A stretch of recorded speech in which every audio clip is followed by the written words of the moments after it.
Hi hello నమస్తే welcome back to our channel. ప్రస్తుతం మనతో పాటు ఉన్నారు Aurora's business school associate professor Kameshwari madam. నమస్తే మ్యామ్. నమస్తే అండి మ్యామ్, గోల్డెన్ కథలు చెప్తున్నారు. అసలు నీతి కథలు, హాస్యం, అంతా కామెడీ కథలు, కానీ అందులోనే మళ్ళీ మనకు ఒక మంచి ఇన్ఫర్మేషన్ కూడా ఉంది. అటు పిల్లలకి పెద్దవాళ్ళకి కూడా టచ్ అయ్యే కథలు అవన్నీ. మరి ఈ రోజు ఏ కథ వచ్చారు? ఈరోజు కూడానండి పిల్లల విషయంలో తల్లి పాత్ర చాలా ముఖ్యమైనదని ఇంతకుముందే చెప్పుకున్నాం. ముఖ్యంగా చిన్నతనంలో తల్లి ఏది చెబితే అది పిల్లలు నమ్ముతారు. అంటే ఇది నిజమా అబద్ధమా అనే ఆలోచన లేదు అసలు ఆ క్వెరీనే లేదు, ఆ క్వశ్చనే రాదు పిల్లలకి ఎప్పుడు కూడా.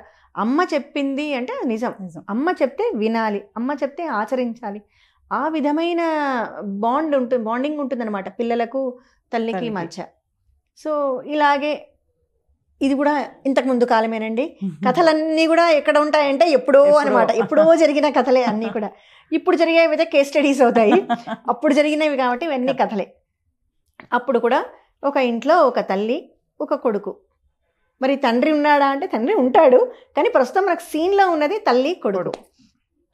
ఈ కొడుకును అప్పట్లో పల్లెటూళ్ళు, చిన్న చిన్న ఊర్లు, అన్ని ఊళ్ళల్లో స్కూళ్ళు ఉండేవి కాదు. స్కూళ్ళు ఎక్కడో చాలా దూరంలో ఉండేవి. మరి ఈ చిన్న చిన్న పల్లెల్లో అయితే 5 కిలోమీటర్లు 6 కిలోమీటర్లు నడిచి వెళ్ళేవాళ్ళు అనమాట పిల్లలు స్కూల్స్కి. సో అలాగే ఇది ఒక చిన్న కుగ్రామము.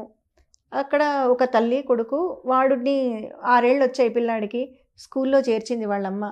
ఆవిడ రోజు పోయి వదిలిపెట్టి తీసుకురాలేదు కదా, ఎందుకంటే పనులకు వెళ్తారు వాళ్ళు, చిన్న చిన్న పనులకు, పొలం పనులకు వెళ్తారు. తల్లి పొద్దున పొలం పనులకు వెళుతుంది కాబట్టి వీడిని మొదటి రోజు స్కూల్కి తీసుకెళ్ళి స్కూల్లో జాయిన్ చేసి తీసుకొచ్చేసింది.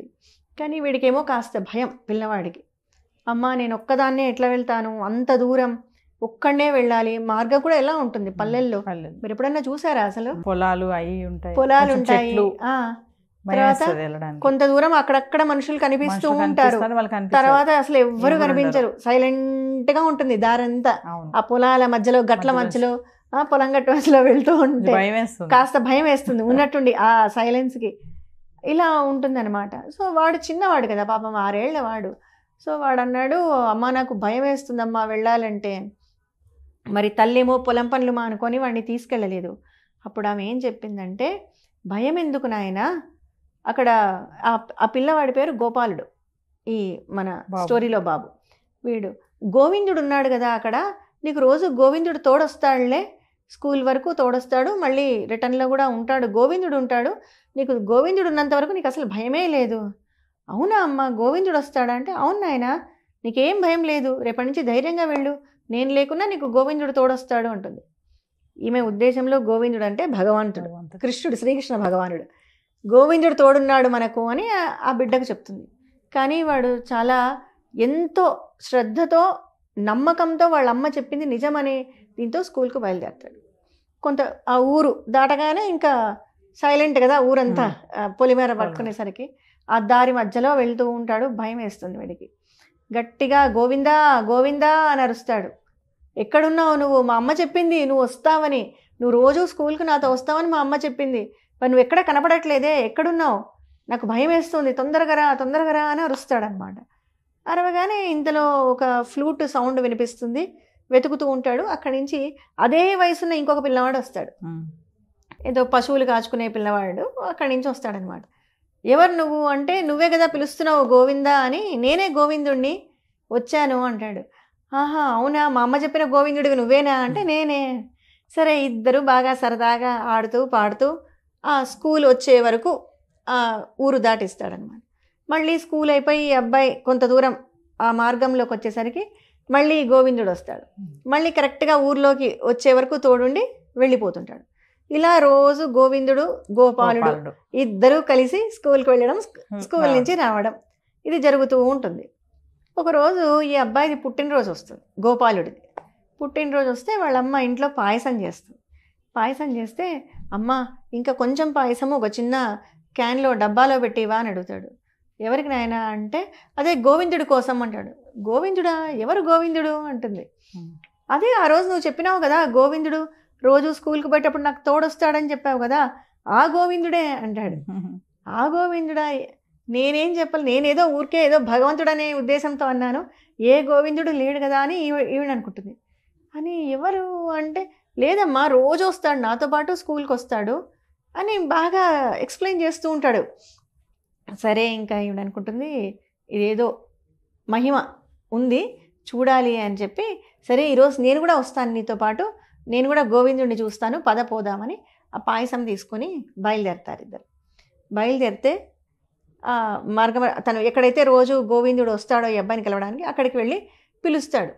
గోవిందు గోవిందు మా అమ్మ కూడా వచ్చింది రా ఈరోజు అని పిలుస్తాడు. ఎంతసేపటికి రాడు. ఎంతసేపటికి రాకపోయేసరికి ఇంకా ఏడవడం మొదలు పెడతాడు. ఓ అని ఏడ్చేస్తాడు కూర్చొని. ఎందుకు నువ్వు రాలా, ఈరోజు నా బర్త్డే, నీకు నా పుట్టినరోజు రోజు పాయసం పెడదామంటే నువ్వు రావట్లేదు అని ఏడుస్తాడనమాట. అని ఏడుస్తూ ఉంటే, నువ్వు తాగవా ఈ పాయసము, నువ్వు తాగవా అని అంటే అక్కడి నుంచి ఒక సౌండ్ వినిపిస్తుంది. నేను ఎందుకు తాగను, నువ్వు ఇచ్చిన పాయసం నేను ఎప్పుడో తాగేశాను, నువ్వే ఏడుస్తున్నావు అక్కడ అని. ఎవరు మాట్లాడుతున్నారు అని వాళ్ళు అటు ఇటు తిరుగుతూ చూసేలోపు అక్కడ ఒక చిన్న పాడుబడ్డ గుడి ఉంటుంది. అక్కడ చిన్న కృష్ణుడి విగ్రహం ఉంటుంది. ఆ లోపలికి వెళ్తే ఆ కృష్ణుడి మూతికి అంతా పాయసం ఉంటుంది. అది చూసి ఆ అబ్బాయికి ఇంకా అంటే ఆలోచన ఇది తెలియదు, కానీ అర్థం చేసుకునేది తల్లికి అర్థమైపోతుంది ఏం జరిగింది అంటే. ఎప్పుడైతే మనము ఒక మంచి స్వచ్ఛమైన మనసుతో, పిల్లల మనసు అంటాం చూడండి, అందుకనే అంతటి ప్యూర్ ఉన్న పిల్లలు వాళ్ళు ఏమనుకున్నా కూడా అది జరిగిపోతుందంట. సాక్షాత్తు భగవంతుడే వస్తాడు అంటే నమ్మకం. అంతటి మంచి నమ్మకాన్ని, ఒక మంచి పాజిటివ్ వైబ్ని మనం పిల్లల్లో కలిగించగలిగితే ఎంతటి అద్భుతాలైనా జరిగే ఛాన్సెస్ ఉన్నాయి అంటారు. కథల ద్వారా చాలా చెప్పొచ్చు కదా మేడం పిల్లలకి. అంతే కదండి, చెడు నీతి ఏది అవే గుర్తుండిపోతాయి తెలుసా వాళ్ళకు జీవిత కాలం. ఇప్పుడు అసలు మనము అనకూడదు కానీ బయట చాలా సంఘటనలు వింటున్నాం, చాలా భయంకరంగా ఉన్నాయి చిన్నపిల్లల విషయంలో. అసలు ఈ ఫోన్ల నుంచి పిల్లల్ని మ్యాక్సిమం పక్కకు లాగగలగాలి. కథలు ఎవరు చెప్తున్నారండి? కథ చెప్పమంటే మా పిల్లలు చూసేస్తున్నారు ఫోన్లలో, అవన్నీ వస్తాయండి ఫోన్లో, ఈ కథలన్నీ ఉన్నాయి, మొత్తం ఉన్నాయి. ఒక ట్యాబ్ కొనిస్తారు పైగా గిఫ్ట్, 1 year బర్త్డేకే ట్యాబులు కూడా కొనిస్తున్నారు. వాడే వేళ్ళు పెట్టి జరుపుతుంటాడు, ఇంకా నాకు రాదు జరపడం, వాడు జరుపుతుంటాడు ఇట్లా వేళ్ళు పెట్టి ఆ చిన్న చిన్న వేళ్లతో. అప్పటి నుంచి మనమే నేర్పిస్తున్నామంటే మనమే కొంచెం ఆలోచించుకోవాలి. అసలు ఇప్పుడు మా వయసు వాళ్ళు ఉంటారు దాదాపు రేపో మాపో అంతా అమ్మమ్మ నాయనమ్మలు అవుతుంటారు. అంటే మేమంతా చిన్నప్పుడు కథలు విని పెరిగిన వాళ్ళమే కదా. సో మనమన్నా కనీసం ఇప్పుడు జనరేషన్ అని ఇంకొకరిని అనడం ఎందుకు, కనీసం ఇప్పుడు మా జనరేషన్లో ఉన్న వాళ్ళైనా కూడా వాళ్ళ తర్వాత జనరేషన్ పిల్లల్ని దగ్గర తీసుకొని కథలు చెప్పి మంచి మాటలు చెప్పి ఇలా అలవర్చుకోవాలండి. ఇది ఒక అలవాటు అవ్వాలి. అలవాటు తప్పినారు, ఉండింది అలవాటు తప్పారు, మళ్ళీ రావాలి బ్యాక్. మరో కథకు మళ్ళీ కలుద్దాం. అలాగే.